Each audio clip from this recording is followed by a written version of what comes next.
Hello friends, day 4 के question मुहावरे के स्टार्ट है। क्वेश्चन फर्स्ट है, अंधा होना मुहावरे का अभिप्राय है। अंधा होने का मतलब होता है कि आपको कोई चीज़ दिखाई नहीं दे रही, आप बस किसी काम के पीछे अंधे हो गए हो, आपने अपना विवेक ही खो दिया है। यानी कि इसका राइट आंसर क्या होगा? विवेक भ्रष्ट होना। ठीक है। क्वेश्चन सेकंड है, चिराग तले अंधेरा लोकोक्ति का सही अर्थ है। चिराग तले अंधेरा लोकोक्ति का सही अर्थ है, देखो चिराग हो रहा है मतलब रोशनी हो रही है, तब भी तुम्हें अंधेरा दिखाई दे रहा है। ठीक है, तो इसे इसलिए क्या होगा इसका राइट आंसर? अपनी बुराई नहीं दिखना। ठीक है, आपको तो सिर्फ अपना उजाला ही उजाला दिखता है। क्वेश्चन थर्ड है, 99 के फेर में पढ़ना। जब अपन की सैलरी आती है तब भी अपन को कितने पे पैसे आते जाए अपन को कम ही पड़ते रहते हैं ना, तो अपन क्या बोलते हैं, ये तो 99 के फेर में पड़ रहा है, यानी कि धन जोड़ने में लगे रहना। ये इसका राइट आंसर होगा। ठीक है, बाकी किसी चक्कर में पड़ जाना 99 का फेर नहीं होता, इस चीज़ का ध्यान रखना।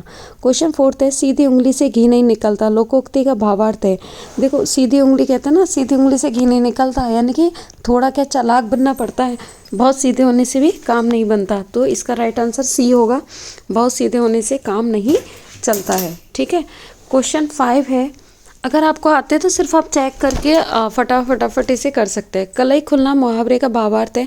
जब अपन किसी की सच्चाई पता चलती है तो बोलते हैं आज तो इसकी कलई खुलेगी, इसका सारा रहस्य प्रकट हो जाएगा, यानी कि सी इसका राइट आंसर होगा। कलई खुलना का मतलब होता है रहस्य प्रकट होना। ठीक है।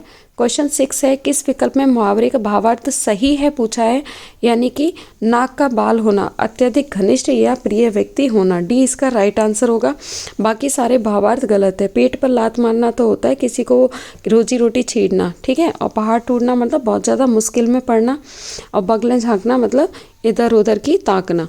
क्वेश्चन 7 है, किस विकल्प में मुहावरे का भावार्थ सही नहीं है। इसमें भी यही पूछा है, नहीं है तो अल्लाह को प्यारा होना, ईश्वर के प्रिय भक्त होना, यही गलत है ना, क्योंकि अल्लाह को प्यारा होना मतलब मर जाना। ठीक है, तो बी इसका राइट आंसर है, क्योंकि यही गलत है। क्वेश्चन 8 है, इनमें से किस लोकोक्ति का भावार्थ सुसंगत नहीं है। ठीक है, किसका नहीं है? डी इसका गलत है। आंखों के अंधा नाम नयनसु, दृष्टिबाधित को अपना नाम सोच विचार कर ही रखना चाहिए, ये नहीं होता। आँख का अंधा नाम नयनसु मतलब आता कुछ नहीं है और अपने आप को ज़्यादा वो बताता है, तो उसके लिए आता है। क्वेश्चन 9 है, मुहावरे के भावार्थ की दृष्टि से कौन सा विकल्प सही नहीं है। ठीक है, तो इसमें भी एक मुहावरा होता है ना जो सही नहीं है, यानी कि आप बाल की खाल निकालना, बहुत परिश्रम करना, यही गलत है। बाल की खाल निकालना मतलब पूरी जानकारी प्राप्त करना, ये इसका राइट आंसर होगा, यही गलत है, बाकी सारे सही है। क्वेश्चन 10 है, दाल में कुछ काला होना। ये तो आपने बहुत आसानी से सुना ही होगा, दाल में काला है। आप जब किसी को कोई चीज़ समझ में नहीं आती या आपको किसी पे डाउट होता है तो आप उसी को बोलते हो कुछ दाल में काला लग रहा है ना, तो यानी कि मुझे कोई आशंका है या संदेह है, यानी कि डी इसका राइट आंसर होगा। ठीक है, तो मुहावरे के क्वेश्चंस कंप्लीट हो गए हैं, और बस थोड़े दिन और अपन 4-5 डेज और मुहावरे करेंगे, और हो सकता है तो मैं 20-20 करके कंप्लीट कर दूंगी इनको। तो वीडियो पसंद आए तो लाइक शेयर कमेंट सब्सक्राइब करना। Thank you.